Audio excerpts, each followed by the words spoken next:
Salut! Allez, aujourd'hui je t'emmène dans un endroit que tu connais déjà. Il est 7h quelque chose du matin, donc il fait encore un peu nuit, donc chut, il y en a qui dorment encore. Mon camion est chargé, plus ou moins chargé, hein. J'ai pas beaucoup rangé. D'ailleurs bientôt je vais vous faire la présentation de mon camion parce que vous me l'avez pas mal demandé en commentaire, donc savoir comment moi j'organise le camion. Vous allez voir que je suis pas un maniaque, mais que chaque chose a une place assez importante quand même. On éteint les lumières. Donc là, c'est parti. On va se mettre dans le camion et tu vas voir, tu vas vite reconnaître. Je te mets au premier plan avec la petite GoPro. Si jamais elle tombe pas pendant qu'on roule, parce que cette ventouse, ça a pas l'air d'être incroyable.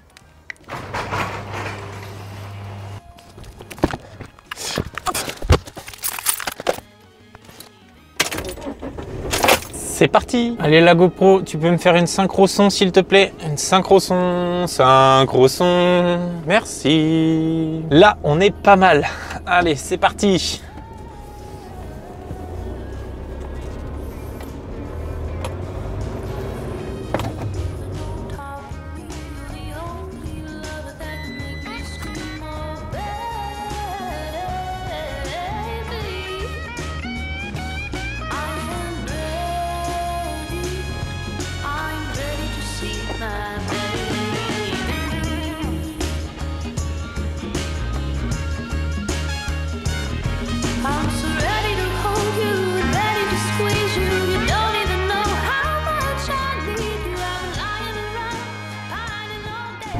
Alors ça c'est génial, tu embauches il est 7h16 du matin, il faut qu'il y en ait un qui roule pas sur la route.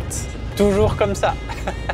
Normalement, cette heure-là, c'est un peu fait exprès justement pour pas être ralenti par personne, mais il y en a toujours un. Voilà, on est à 60 sur une route à 80, 90 peut-être même. À cette heure-là, c'est chiant.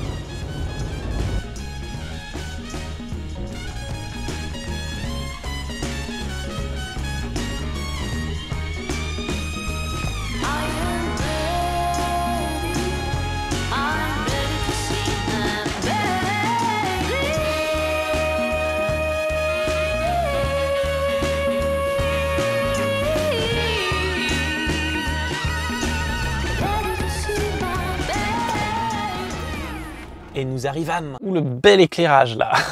Bon, là, on vient juste d'arriver, donc tu vas très vite reconnaître. De toute façon, le titre et la miniature t'auront fait reconnaître. Moi, je vais aller chercher la clé, parce qu'il y a toujours une clé de planquée sur un chantier quelque part. Je vais quand même pas vous montrer où elle est planquée. Mais tous ceux qui ont déjà bossé sur les chantiers savent très bien qu'il y a toujours une tuile qui traîne, un gros caillou quelque part. Donc voilà. Peut-être qu'en disant ça, vous allez tous vous mettre à chercher à côté des chantiers. Mais voilà, c'est un secret pour plus grand monde maintenant, hein, sur les chantiers. On sait très bien que voilà, on fait gaffe aux affaires qu'on laisse en général la nuit. Après, moi, je suis sur un secteur très tranquille, il n'y a jamais de cambriolage. L'île de Ré, c'est très comme ça.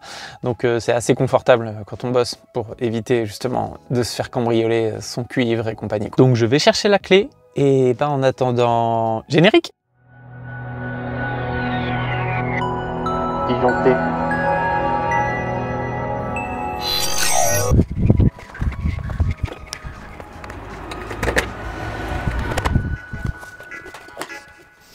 Et voilà, on est sur notre chantier donc qu'on a commencé à câbler ensemble. Ça a bien avancé depuis la dernière fois, donc j'avais dit que j'essaierais pour la cuisine, mais bon, j'ai pas pu parce qu'on était trop nombreux sur le chantier. En plus, il y a les radios qui tournent avec les droits SACEM, les bordels, les machins.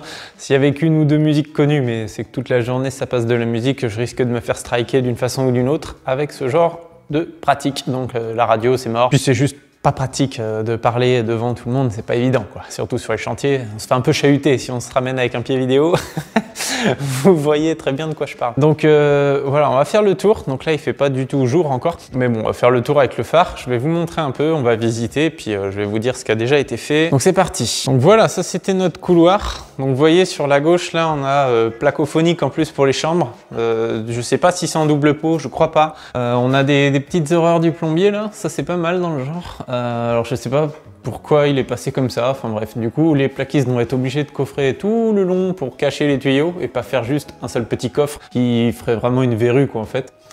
On a notre cage d'escalier, on y reviendra juste après. Donc vous voyez tout ce qui est placo collé, en général c'est fait en dernier hein, par les plaquistes parce que déjà ils aiment pas ça. Et puis dans leur logique de travail, c'est quand même plus simple de faire tout ce qui est sur rail, sur vis, sur machin avant de commencer à sortir le map, ce que je comprends complètement. Là, la suite du couloir. Donc vous voyez mes petits spots. Alors j'ai pu voir déjà à l'œil, hein, je sais pas si ça se voit là, mais ça se voit pas forcément à la caméra, mais rien qu'à l'œil, on voit qu'ils sont pas tout à fait centrés. On verra, enfin ceux-là ça va, mais ceux de l'entrée, c'est pire. Une des premières chambres. Donc ça, c'était la chambre où justement j'avais fait les trous là, avec mes super forêts d'1 mètre pour traverser. Donc on voit encore hein, le placo collé pas tout de suite posé, mais sinon tout ce qui est sur rail, cloison et compagnie, je peux vous dire que les plaquistes ils se sont fait chier parce qu'il y a des très grands volumes niveau hauteur avec des pans coupés sur le plafond. En plus c'est un plafond définitif, hein. Il n'y a pas que moi qui stresse au niveau de ces plafonds là quand il faut faire des trous, poser des rails, des trucs comme ça. Donc voilà, ils se sont bien fait chier en termes de hauteur et d'inclinaison de toiture, tout ça, c'est pas du classique ici. En plus ça se passe très bien avec les plaquistes sur ce chantier, donc c'est cool. Ils me sortent bien les choses, on s'entend bien, donc ça c'est vraiment génial parce que c'est hyper important, surtout sur un chantier de cette taille-là. Si vous tombez sur un con et que vous en avez pour 6-8 mois, voilà, moi ça m'est déjà arrivé de tomber sur une entreprise qui était affreuse, mais vraiment, pas forcément en termes de qualité de travail, mais qui était vraiment insupportable. Je pouvais plus les boire. Et voilà, des fois ça arrive, mais bon, maintenant j'anticipe ce genre de choses, je suis à mon compte, on n'est pas 50, hein, il y a moi et un apprenti. Donc maintenant je demande en général qui est le plaquiste, parce que si je reconnais que c'est l'autre, je prends même pas le chantier, parce que c'est pour bosser dans le stress, alors que j'ai pas besoin d'avoir 1 million de chantiers à l'année. Voilà, moi je privilégie les gens sympas, les clients sympas, l'équipe sympa, parce que j'ai pas envie de bosser dans des conditions de merde,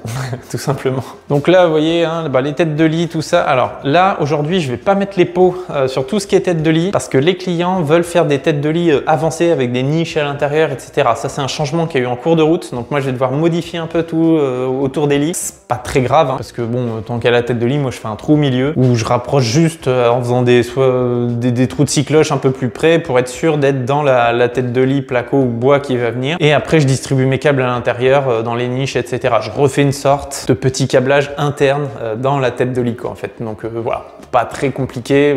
Le trou de cycloche juste pour ramener les câbles, je le mesure même pas, je le fais, je ramène et après je cours à l'intérieur du nouveau doublage quoi en fait. Hein, finalement une tête de lit c'est comme si on rajoutait un doublage par-dessus le doublage. La petite salle d'eau avec nos fenêtres à la terre, la VMC, tout ça. Donc là, ils n'ont pas encore fait cette cloison là, je sais pas pourquoi, mais c'est pas grave. Là, donc ça c'était avec le placard entrée, vous voyez l'espèce de LED qui était en partie basse là, donc voilà, on a décidé qu'on le sortirait là parce que ça va remonter de 15 à peu près, plus mon pot qu'il va y avoir, donc attente pour du LED, du futur LED, un peu comme j'ai fait chez moi, sur le mur en pierre. Là, on a donc le sèche-serviette, notre terre de la fenêtre qui arrive ici, notre fenêtre qu'on avait mis à la terre, tout ça. Donc là, bon, je sais pas pourquoi il y a un rail là. Si tu fais plus d'1,80 m, bah tu te le prends dans la tronche. Donc voilà, rien d'extraordinaire là ici.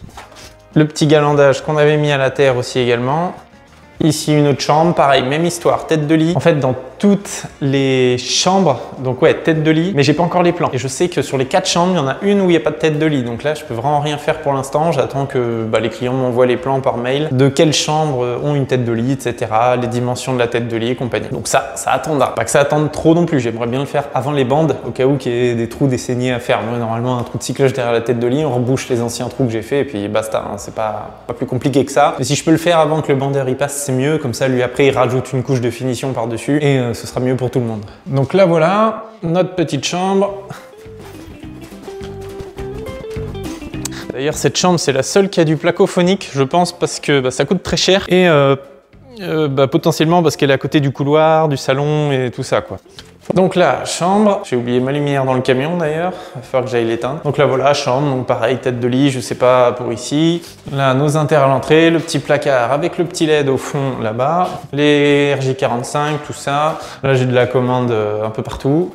Je sais pas pourquoi j'ai un doute, mais j'ai l'impression qu'il y avait quelque chose à droite de cette baie là, mais pas sûr, parce que j'ai dû vouloir tout aligner avec le volet roulant. Ça, c'est les petites surprises. Moi, je suis déjà venu hier vite fait pour analyser un peu, voir où on en était. Je vais vous montrer ce que j'ai fait là. J'ai préparé pour faire ma boîte de dérivation et VMC. Mais en général, quand ça fait 2-3 semaines, s'il n'y a pas d'urgence quand je reviens, je prends le temps, je fais le tour, je prends une petite note, je regarde les équipements qu'il va me falloir, je fais ma liste, etc. Je reste 2-3 heures faire une bricole pour me réchauffer. fait. Mais je pensais vraiment qu'il y avait d'urgence, moi, quand je suis arrivé, qu'ils avaient besoin de moi pour une cloison, pour distribuer des câbles, mais même pas. Donc c'est bien, je recommence sans la pression, ça m'évitera de faire des conneries et ça me laissera plus le temps d'observer justement s'il manque pas des trucs comme ça à côté des baies vitrées et compagnie. Mais ça, voilà, si jamais il n'y a pas de croix de fait ou que le plaquiste ne sort pas de pot, moi c'est difficile de le savoir parce qu'au nombre d'inter, au nombre de prises, voilà, surtout que j'ai pas eu de plan élec ici, c'est moi qui l'ai improvisé. Donc voilà, moi je suis électricien, je suis pas archi non plus, je suis pas maître d'œuvre. Je prends mes notes au mieux, tout ça, mais entre le nombre de chantiers qu'on a et tout, des fois ça arrive que voilà, il y a un truc qui soit derrière le placo, il n'y a pas de croix, il n'y a pas de trou, on oublie un peu, mais en mettant les pots, moi je me rappelle au fur et à mesure que je vois les inters que j'ai, quand je mets mes pots, que je prépare, etc., avec mes repères de fil, je me dis ah oui, là il y a tout ce qu'il faut pour cette pièce-là, il manque rien, donc allez, c'est bon, on y va, c'est sûr. Donc voilà, ouais, la petite douche, enfin mini salle de bain on va dire. L'énorme chambre, donc vous voyez, tac, là ça a été doublé, finalement c'était pas du placo collé, parce que moi j'avais préparé, j'avais fait des trous avec ma scie cloche là, dans le parpaing, mais bon, tant mieux, je préfère avoir perdu un petit peu de temps, et puis au moins c'est du doublage, c'est plus simple. Donc là, pareil, tête de lit, donc là, ici, j'avais redescendu, j'avais des appliques qui venaient d'en haut, etc. Finalement, ça a changé, parce que là, c'est sûr qu'il y a une tête de lit. Pareil, je connais pas la dimension, mais je sais que, voilà, il va y avoir des petits spots dans la niche, ou non, pas des petits spots, des petites liseuses. Des liseuses qu'on prend, qu'on peut tordre dans tous les sens pour que chacun lise son bouquin de son côté, sans éblouir l'autre. L'énorme dressing, c'est presque une chambre, hein. Ah, attendez, on va prendre la lumière. L'énorme dressing, carrément une prise dans le dressing, il va y avoir, là ça va être un détecteur et moi mon câble il passe ici, j'aurais plus qu'à percer le plafond pour le récupérer et faire mon câblage entre détecteur et lumière. Là vous voyez ça c'est un rajout, ça, on l'avait pas câblé ensemble dans cette chambre là, mais voilà, ici il va y avoir un bras de télé et là pour le coup il y a eu une petite incompréhension entre moi et le plaquiste et normalement cette prise là elle devrait être centrée. Elle devrait être centrée sur le pan de mur, mais bon, rien de méchant, hein. On s'était parlé pourtant, mais bon, vous voyez, ça c'est des choses qui arrivent. Ils ne sont pas électriciens, et puis quand vous parlez à un plaquiste, à un peintre éventuellement, à n'importe qui avec qui vous devez travailler pour lui dire de, voilà, sors ton câble ici, sors mon câble ici, patati patata. Si vous ne le voyez pas prendre de notes, vous pouvez être sûr et certain qu'il va oublier des trucs. Moi, je sais que je me suis toujours fait engueuler par mon père, donc qui était mon patron et tout. Quand il me faisait faire un tour de chantier comme ça, il me disait bon, aujourd'hui t'as ça à faire, t'as ça à faire. Moi, j'étais là, oui, oui, oui, oui. Puis au bout d'un moment, il me disait mais tu t'écris pas, tu prends pas de notes, bah prends des notes, dépêche-toi. C'est vrai, hein, si vous prenez pas de notes, hein, on n'est pas Rain Man, on peut pas tout retenir. Surtout qu'il s'en passe des choses dans une journée qui peuvent nous faire oublier un paquet de trucs. Donc voilà, l'énorme salle de bain. Là, je suis dans la baignoire. Donc, vous voyez, ça va être la double vasque ici. On voit que le plombier est passé. Pas de mauvaise blague. Mon sèche-serviette, mes sorties de volets roulants qu'on avait rallongés ensemble, tout ça. On est en dehors des 60 du volume de douche parce qu'elle commence juste là. Enfin, ici, on a la douche là, la baignoire ici. On est vite encerclé par des histoires de volume de salle de bain. Douche. Bon, ici, vous voyez, il y a l'échafaudage du plaquiste parce que lui, il doit aller tout là-haut, là, mettre ses plaques. Donc là, bien la galère pour lui. Avec ici, on aura un conduit de poêle. Hein. C'est pour ça que vous avez une plaque de placo rose. C'est du placo anti-feu, pour ceux qui ne savent pas. Le rose, c'est anti-feu. Le bleu, c'est phonique, quoi, pour éviter le bruit. Encore que le phonique, il suffit pas juste de mettre une plaque bleue pour que ça marche bien. Le vrai placophonique, c'est très compliqué. Il faut un vide d'air entre deux cloisons, enfin bref. Le vert, c'est pour l'humidité. Vous avez, je crois, du orange. Le orange, il me semble que c'est pour l'humidité, mais plus, je crois. Hein. Au pire, vous me corrigerez en commentaire. Vous avez du jaune. Normalement, jaune, c'est anti-choc. C'est apparemment, on peut te cogner dessus au marteau, il se passe rien. Et après, bon, il doit sûrement exister d'autres couleurs, mais ça, au pire, je vous laisse me dire en commentaire. Mais voilà. En général, du jaune, j'en ai jamais vu. Du bleu, on en voit de temps en temps. Du vert, tout le temps à chaque chantier. Du rose, il y a souvent une plaque ou deux qui traîne dès qu'il y a une cheminée, forcément. Et après, bon, c'est le gris classique. Et ah bah non, je me suis enflammé dans la cuisine, ils en ont pas mis. Je pensais qu'ils avaient mis un espèce de placo qui est légèrement bleuté, gris foncé bleu là. Je sais plus comment ça s'appelle ce truc là, c'est pareil, on en met souvent dans les cuisines, c'est une sorte de placo quasi indestructible dans lequel on peut visser directement des trucs un peu lourds comme des meubles de cuisine, des choses comme ça. Je sais plus comment il s'appelle ce placo, mais bref. On en voit souvent dans les cuisines. Donc en parlant de cuisine, voilà, hein, donc la cuisine, pas très compliquée pour le plaquiste et pour moi en termes d'entente, parce que la cuisine, on a toujours un plan technique qui traîne avec des codes très précises, etc. Vous voyez, enfin voilà, là-dessus on peut pas se tromper quoi. S'il y en a un qui vous dit non, j'ai pas compris, c'est écrit en millimètres en plus, donc non, pas d'erreur. Donc ça, je suis pas inquiet, je vérifie à peine, hein, parce que j'avais laissé mes propres plans pour qu'il puisse suivre. Moi, je laisse des repères sur mes câbles. Et en plus, je lui trace ici au sol à la peinture, axe frigo. Là, c'est à moitié MC micro-ondes, enfin MC, MO. Pareil, moi, je refais des petits axes, comme ça, je sais que voilà, là, j'ai un trait, une gaine dans cet axe, deux traits, enfin deux gaines, deux pots quoi. Tac, tac. Je le fais pas systématiquement à chaque fois, mais quand j'y pense, c'est bien de faire un trait pour un pot, deux traits pour deux pots, etc. Comme ça, je regarde les traits qu'il y a au sol, le nombre de pots, enfin de percements qu'il y a eu juste au-dessus, et ça me donne directement le là, quoi. Comme ça, je sais si je vais devoir faire des trous partout pour récupérer mes câbles ou pas.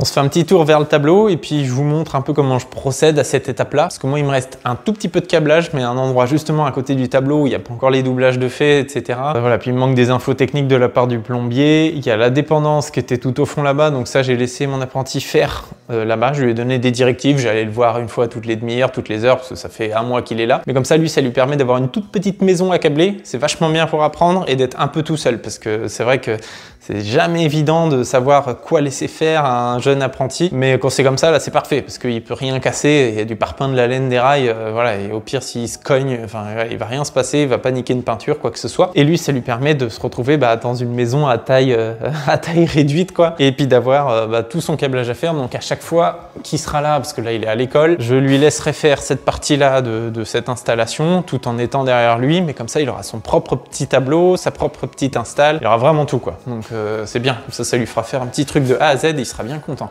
Donc ici, on est dans le cellier, donc là, rien d'extraordinaire non plus. Moi, ça, j'avais câblé par les cloisons. Là, le câble qui retombe ici, là, il revient à l'inter. Lui, en fait, il va y avoir un espèce de plafond Galta ici, là, au niveau de tous les placos qui sont coupés. Moi, ça va traverser le plancher bois qu'il va y avoir là pour aller venir faire un centre au-dessus de notre tête, parce qu'il va y avoir un plafond là, quoi. Donc là, vous voyez ici, c'est de plus en plus le bordel. Donc là, on est derrière la cuisine. Ah putain, c'est pas vrai. Oh non. Alors, qu'est-ce qu'on a de marqué ici? Numéro 3. On voit que c'est marqué MAL, machine à laver, plus un repère pour le plaquiste numéro 3. Ma gaine, elle arrive d'ici. C'est ça que je râle, parce que je la vois là, ici, direct. Moi, quand je suis arrivé, il n'y avait pas tous ces rails-là, enfin voilà. Donc le plaquiste, il m'a dit, tu me traces au sol, qu'est-ce qui va où? Et regardez, on a dit numéro 3. Hein. Et voilà, numéro 3, il est là. J'ai un trou qui a été fait. Mais il n'y a rien. Sauf que maintenant, je sais pas si t'as vu la taille des cloisons, tout le bordel. Va falloir que je repasse, je sais pas trop comment.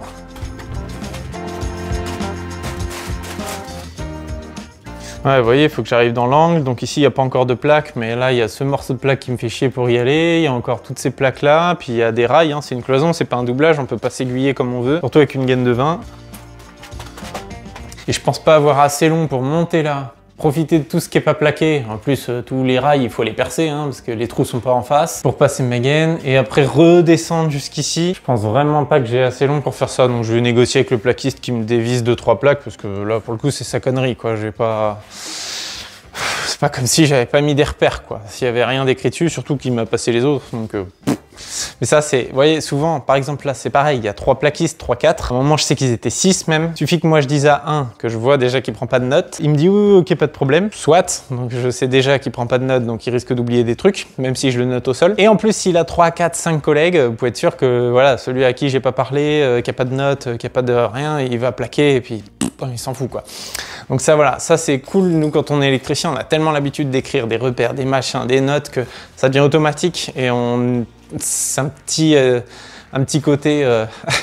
Enfin, on dirait que je me la pète comme ça, mais c'est vrai que quand on est électricien, voilà, on a cette habitude de tout noter, repérer, machin, donc on oublie en général un peu moins de choses. Après, tout dépend des électriciens, il y en a qui en ont rien à foutre, qui prennent le bleu et le branchent avec n'importe quel bleu, et voilà, mais c'est plus rare. Ou sinon, après, je peux passer au sol, hein, vu qu'on a des remontées en TMS, plus une chape, etc. hein, je peux très bien longer au sol ici, faire un petit trou en bas de mon placo et remonter dans mon trou. Mais c'est chiant, quoi, parce que le mec qui va poser le TMS, ça va un peu l'embêter, et puis il va se dire, oh, l'électricien, casse les couilles, hein. Mais c'est pas moi, c'est pas moi. Et là, voilà, la scène de crime. Donc ici, On a donc toutes mes gaines, hein. Moi je les avais un peu mieux rangées que ça, mais bon, je savais que ça allait faire chier forcément pour le doublage. Voilà, donc ça c'est ce qui arrive du mur, ça c'est ce qui arrive du sol. Là je sais pas pourquoi il y en a deux, elles devaient être trop courtes pour aller là, donc ils se sont dit que ça venait là. Bon c'est pas grave, de toute façon je crois qu'elles servent à rien celle-là. Là il va y avoir deux grandes goulottes GTL en 18 modules, 2x18, parce que triphasé. Donc ouais, triphasé, des disjoncteurs de protection pour le départ de la dépendance, des chargeurs de bagnole je crois ici aussi. Je vais leur dire de passer en 24 kVA. On va être à une bonne dizaine de circuits de prise. Au moins 4-5 circuits lumière. Ensuite, on va avoir tous les circuits spécialisés four. La plaque, elle est en tri, donc elle prend de la place aussi. On va avoir au moins un diff, un interdiff en tri, plus 3 diffs mono pour répartir mes 3 phases. Donc un différentiel monophasé par phase pour tous les circuits monophasés du type prise, lumière, etc. Un interdiff en triphasé pour justement protéger tous les disjoncteurs tri du genre plaque de cuisson, chauffe-eau, pompe à chaleur. Alors j'espère qu'ils m'ont foutu la pompe à chaleur en tri et pas en mono, parce que ça c'est pareil. Je ne comprends pas qu'un plombier, un chauffagiste, etc. sur des maisons comme ça qui font plus de 200 mètres carrés sont toujours surpris quand on leur dit que c'est en tri. Ah bon, c'est en tri? Ah bon? Et alors qu'ils font ça toute la journée, de vendre des pompes à chaleur, et en plus, ça leur fera un billet en plus sur la boîte, quoi, parce qu'une pompe tri, forcément, ça coûte plus cher, une pompe à chaleur, donc c'est bête, mais bon, c'est comme ça. Ça, pareil, j'ai toujours du mal à comprendre. Je suis obligé de batailler, parce qu'après, c'est moi qui suis embêté, hein. Une fois que le chauffagiste, il a posé tout ça, au début, on le sait pas, hein, au niveau d'équilibrage de phase, si ça le fait bien. Tant qu'il n'y a pas le courant définitif, puis le jour où il y a le courant définitif, si l'autre, il nous a balancé un ou deux chauffe-eau en mono, ça pompe en mono, la plaque de cuisson, ça c'est le pire que vous puissiez avoir, mais ça, moi je refuse carrément de les brancher. Hein. De toute façon, mon câblage est fait en triphasé, donc 3 phases en 2.5 pour la plaque de cuisson, plus un neutre. Et si le mec me ramène une plaque qui se branche que en mono, souvent là, on peut les modifier, mais si elle est que en mono, je peux pas la brancher parce que j'ai pas un 6 carré, moi qui arrive, j'ai 3 phases en 2.5. Donc 3 phases en 2.5, ça vous fait 3 x 3680 watts de puissance, donc ça fait encore plus de puissance finalement qu'un 6 carré avec un 32 ampères. Et encore, on peut même passer sur 3 phases en 20 ampères même, donc on peut là même monter jusqu'à 12 000 watts et plus. Là, la plaque de cuisson ici sur le plan de cuisine, elle est annoncée à 11 000 watts. 11 kW. Donc vous voyez les histoires de triphasé dont je vous parlais. Si jamais ils étaient partis on se dit ah, vas-y mono ça passe, juste la plaque, elle arrive à 11. Votre abonnement maximum en monophasé c'est 12 kVA. Mettez la plaque, il y a tout qui saute. Ou alors vous faites que ça le temps de cuire quoi. Enfin après c'est 11 000 watts quand je pense ça doit être une grosse plaque de cuisson à induction avec 5-6 feux. Donc il faut que vraiment que tous les feux soient allumés, mais voilà, on ne sait jamais. Hein. Vu la taille de la maison, s'il y a une dizaine d'invités, il y a de grandes chances que la cuisine ça tourne à plein gaz quoi. Donc voilà, on a fait bien le tour. Là, je vais vous montrer 2-3 trucs. Il va falloir que je m'installe, que je mette un peu de lumière et que je me dépêche parce que les plaquistes vont arriver dans pas longtemps. C'est pour ça que je suis là aussitôt. Voilà, parce que pareil, radio, bruit sur le chantier. Puis moi, je suis pas très à l'aise à parler devant tout le monde tout le temps. Enfin, disons que ça se sent. Bon allez, je m'installe dans une chambre. Hein. On va commencer par une chambre. On va mettre des pots. Ah non, je t'ai pas montré l'étage. Vite, vite!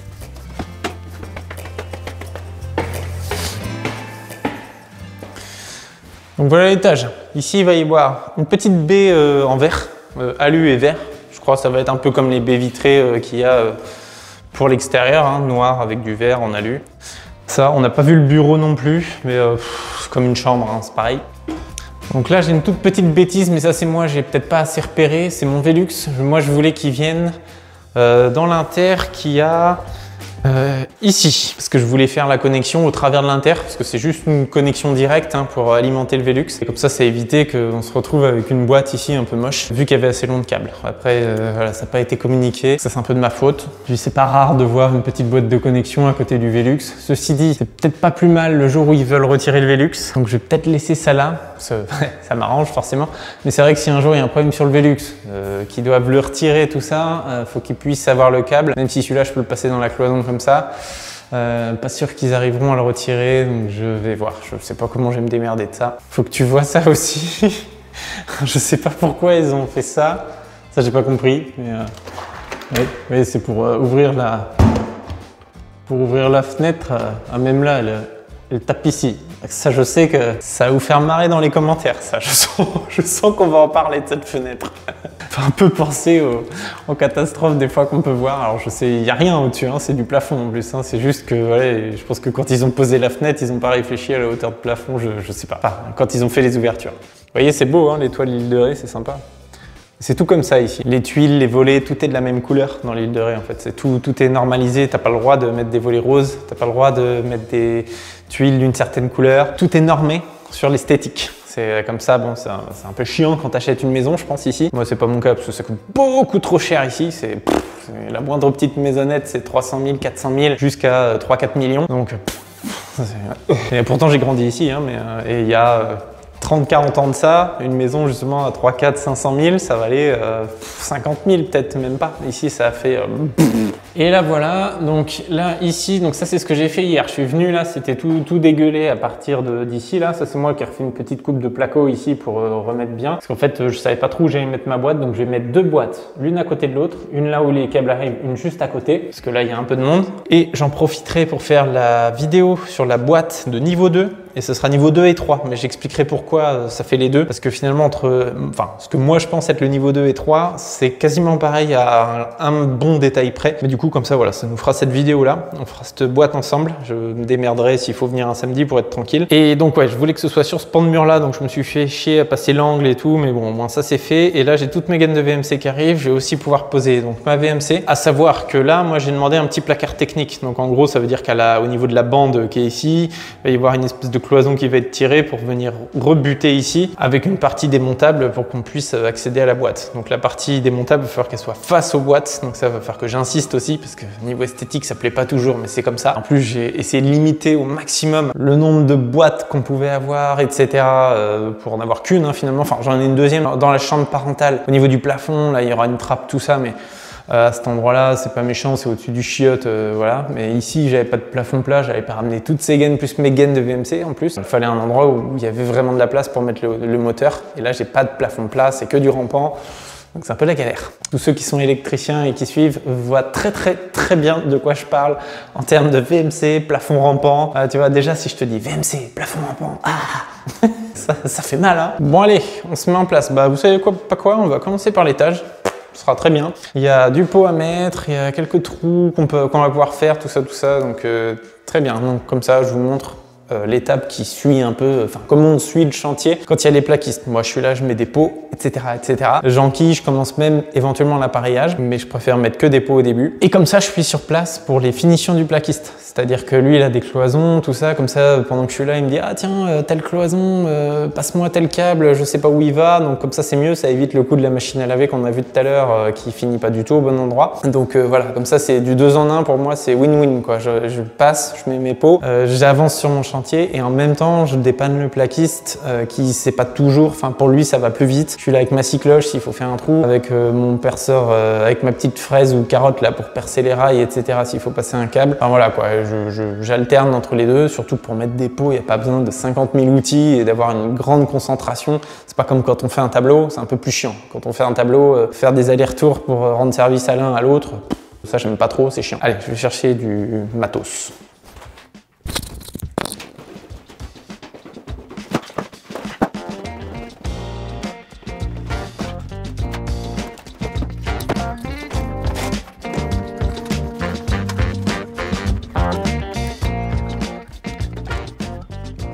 Bon bah c'est parti, on va mettre des pots. Donc moi je procède, je mets plein de pots, je mets pas l'appareillage tout de suite, je coupe les câbles trop longs, je dénude, je prépare les pots doubles. Donc s'il faut faire un double trou ou un triple trou, comme ça je me soucie pas de l'appareillage, j'ai moins d'outils à prendre sur moi, moins de matériel, sauf si j'ai qu'une pièce à appareiller, je prends tout, je fais tout dans la foulée. Mais quand c'est comme ça, je mets vraiment pas tout de suite l'appareillage. Et par contre ça vous pouvez le faire, couper, dénuder, préparer quand vous avez l'habitude des longueurs de fil. Si vraiment c'est vos premières prises ou vos premières sans prise, peut-être mettez le pot, coupez, dénudez, mettez votre prise comme ça. Moi je connais la longueur parfaite qu'il me faut de fil pour pas galérer à pousser dans le pot, surtout quand on est sur du fil de 5, quand on en a 6 qui arrivent pour la prise, etc. Et pareil pour les inters, quand on a de la connexion un peu au travers des pots, qu'il y a des voyants, des neutres à brancher, des trucs comme ça, en plus de l'inter classique on va dire, voilà, faut avoir l'habitude. Ok, donc on va commencer par celui-là. Là ça va être une double prise, donc prise normale plus RJ45. Donc vous voyez, ça c'est le câble qui arrive de ma boîte, ça c'est le câble qui repart à la prochaine prise. Ensuite il y a mon RJ45 qui est là, qui vient directement du tableau.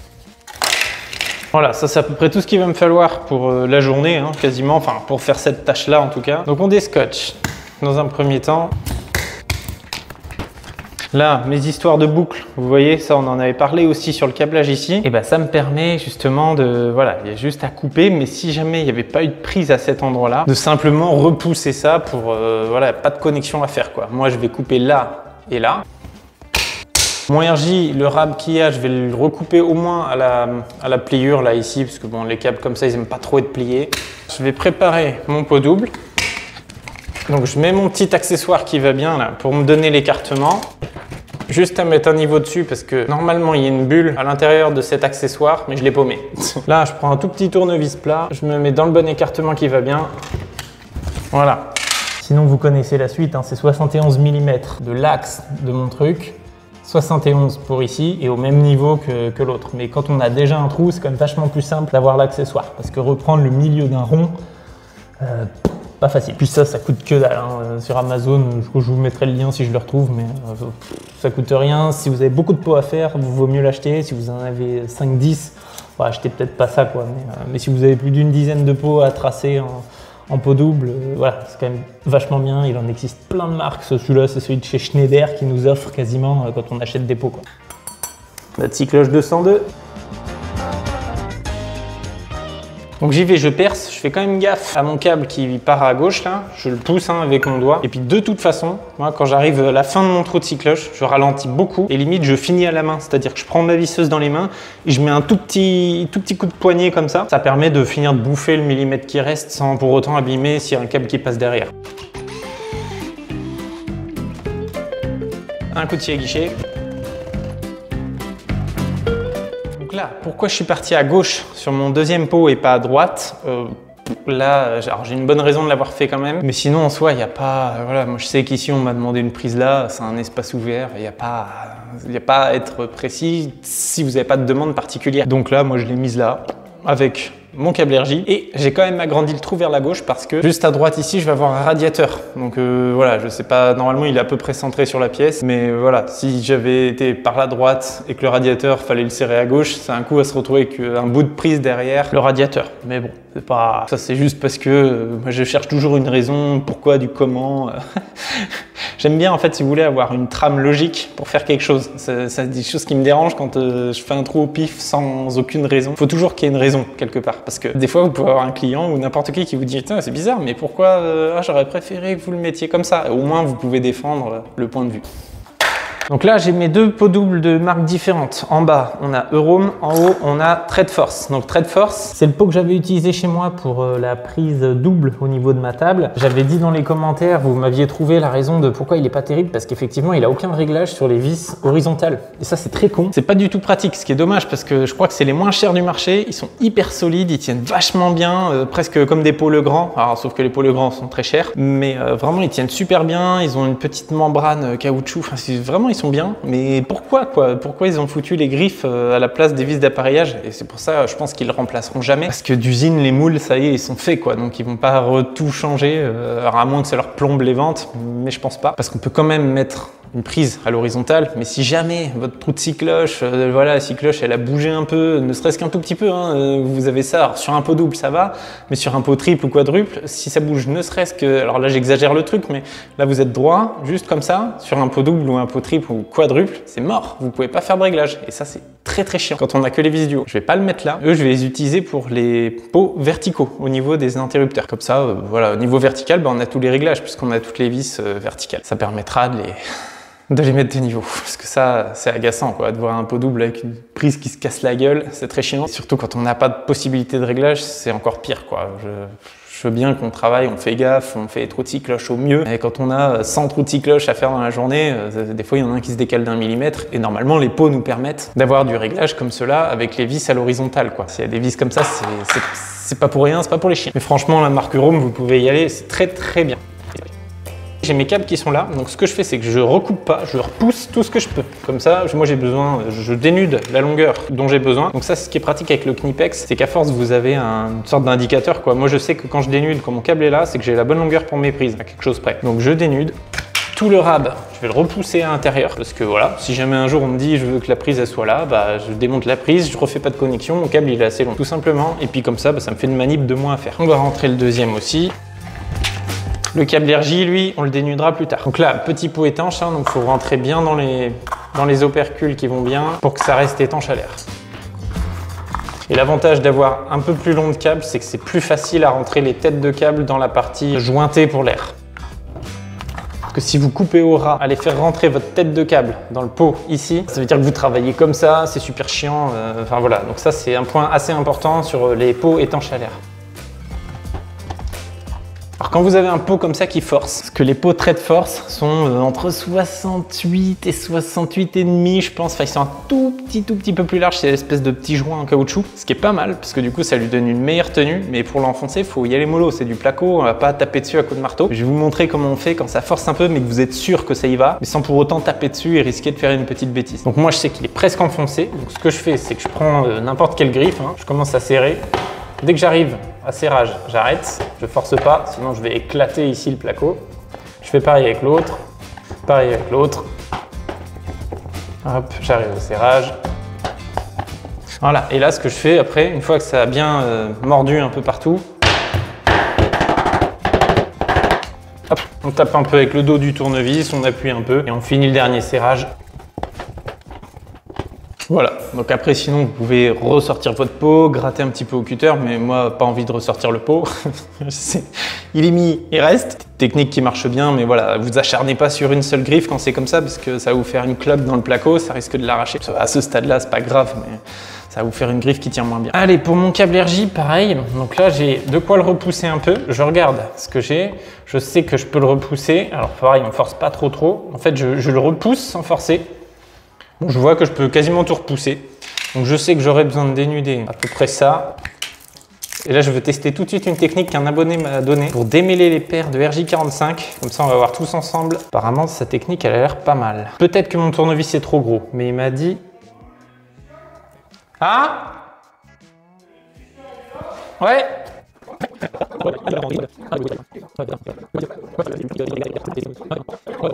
À bientôt. Ouais, merci, toi aussi. Les voisins qui habitent pas loin, enfin je connais, c'est le père d'une copine qui passe régulièrement parce qu'il habite dans le coin, donc voilà. Je reçois des visites sur les chantiers à 8 h du mat. Donc allez, on teste cette technique. Donc alors, normalement, il y a juste à mettre un tournevis. Alors je pense qu'il est peut-être un peu trop gros, mais vous voyez, si je détore un tout petit peu comme ça déjà, et si j'y vais doucement, apparemment, ça détord le fil. Bon, moi ça n'a pas l'air de trop marcher, mais peut-être qu'il faut que je l'aide un peu juste avec les doigts. Ouais, là ça marche pas mal en fait. Ça marche pas mal du tout. On va voir sur le orange qui est un peu plus stressé, mais de toute façon, je suis en train de découvrir que juste en faisant ça, ça marche super bien. Je n'avais jamais fait gaffe, vous voyez. Hein. Franchement, d'ailleurs, un gros merci pour tous les commentaires où vous donnez vos astuces sans prendre le melon, parce qu'il y en a, ils arrivent, c'est de la merde ton truc, tout ça. Moi, je lis même pas. Hein. Quand c'est comme ça, je vous dis direct, quand le commentaire il commence mal, qu'il n'y a pas de respect, je mets un signe comme ça et puis maintenant je priorise directement les gens qui sont sympas. Tous les commentaires bien, que des fois j'ai du mal à répondre rapidement. Désolé, ça commence à être chaud parce que vous êtes beaucoup à commenter, mais continuez, c'est bien. Mais voilà, dès que le commentaire il commence en ouais, c'est mort. Je lirai pas jusqu'au bout, flemme. Et par contre, vos astuces, quand c'est donné d'une bonne façon, moi je les lis avec un énorme plaisir. C'est trop bien. J'ai découvert trop de trucs grâce à vous,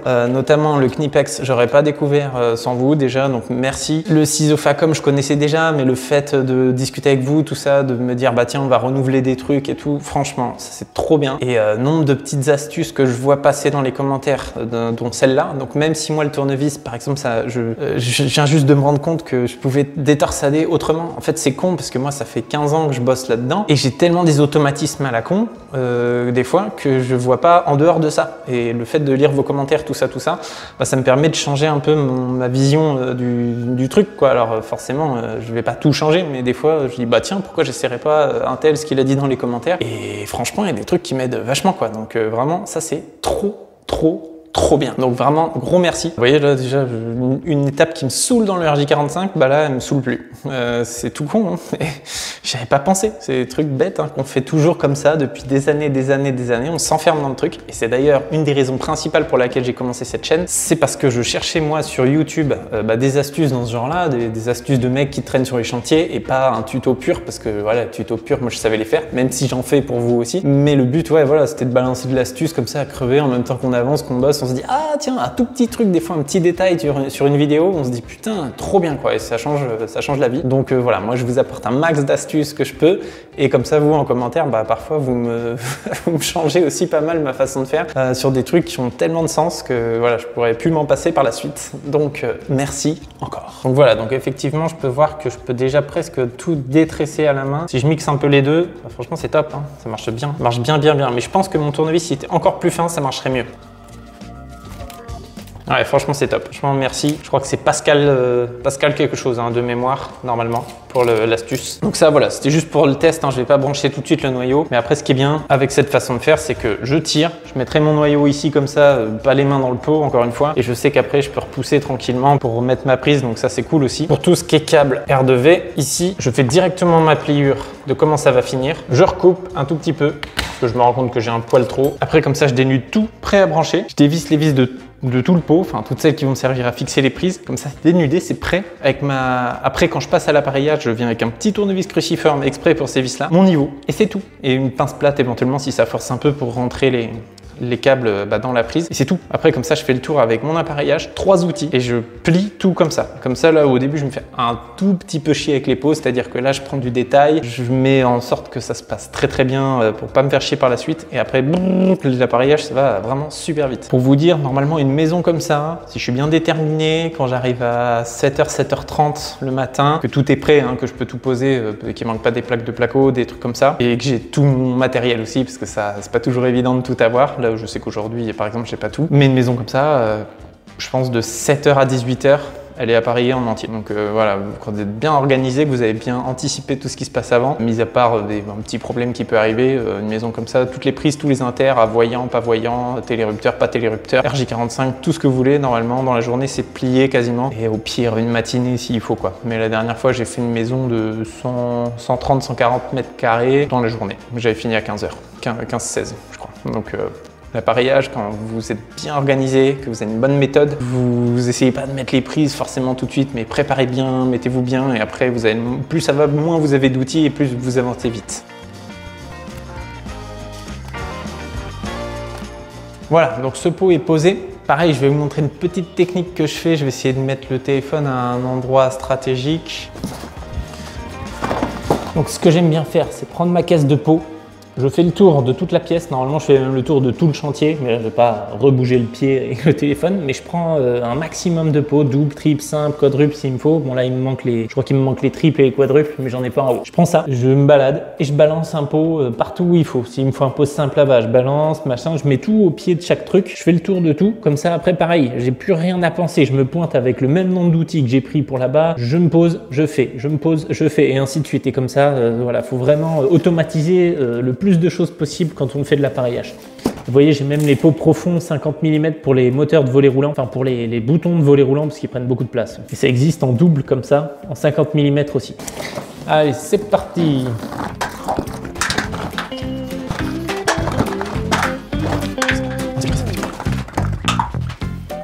Allez, là, je vais vous montrer une technique du bled. Quand on n'a pas de pot triple, on peut très bien mettre un pot double et un pot simple. Si on le met sur le bon écartement, ça vous fait comme un pot triple, c'est pareil. Ce qu'on va faire, c'est qu'on mettra le RJ dans le pot simple, comme ça fait une vraie séparation entre courant fort et courant faible. Et dans les cloisons, il faut savoir une chose, c'est que vous n'êtes pas obligé d'être en pot étanche quand vous êtes sur de la construction neuve. Vous pouvez très bien être en pot classique, c'est pas gênant, parce que l'air il circule pas dans les cloisons, quoi. Il va pas dédoublage jusqu'ici. Si vous voulez économiser, il y a peut-être une histoire de 4-5 centimes d'écart ou une dizaine de centimes d'écart entre pot classique et pot étanche. Mais sur une centaine de pots, voilà, ça peut avoir du sens. Moi, ça a du sens sur l'année. Sur une entreprise qui balance peut-être 10 000 pots par an, gagner 10 centimes par pot, ça commence à faire du chiffre à la fin de l'année. Donc quand j'y pense, je le fais. Si j'en ai pas, tant pis, hein, je m'en fous.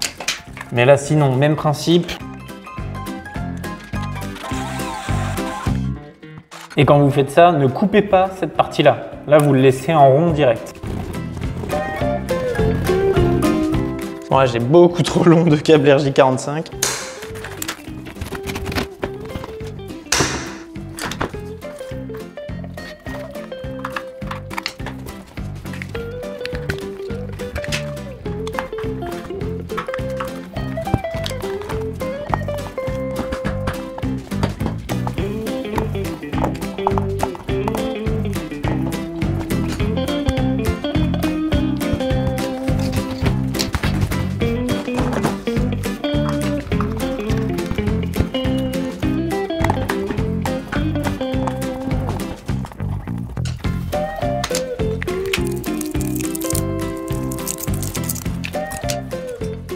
Voilà, c'est prêt. Donc tu vois, là on peut très bien avoir donc exactement le même écartement. Et là, genre, le fait que la petite collerette plastique chevauche la première, ça fait une toute petite surépaisseur, mais ça n'empêche en rien de pouvoir plaquer vos prises. J'ai déjà essayé, ça le fait bien, et puis si jamais ça le faisait pas, vous mettez un coup de cisaille pour les mettre à buter. Mais moi, j'ai jamais eu de problème en faisant comme ça. Alors ça, je le fais quand j'ai pas le choix. Là, je l'ai fait pour vous montrer. Quand je suis chez un client, qu'il faut que je fasse juste un aller-retour pour un pot triple, il est hors de question que je passe une demi-heure sur la route pour aller chercher un pot triple. Si j'ai un pot double, un pot simple, je le fais. Hein. Je pose même pas la question. Mais là, vu que j'en ai pas mal sur le chantier, je vais pas m'amuser à faire ça. Parce que ça coûte moins cher en plus. Hein. Vous pouvez prendre 3 pots simples et faire un pot triple comme ça pour économiser pas mal. Hein. Parce qu'un mine de rien, un pot simple, ça doit coûter peut-être 40 centimes. Vous en prenez 3, ça vous fait 1,20 €. Si vous achetez un pot triple, c'est 3,50 € ou 4 €, un truc comme ça. Donc il y a de sacrées économies, mais bon.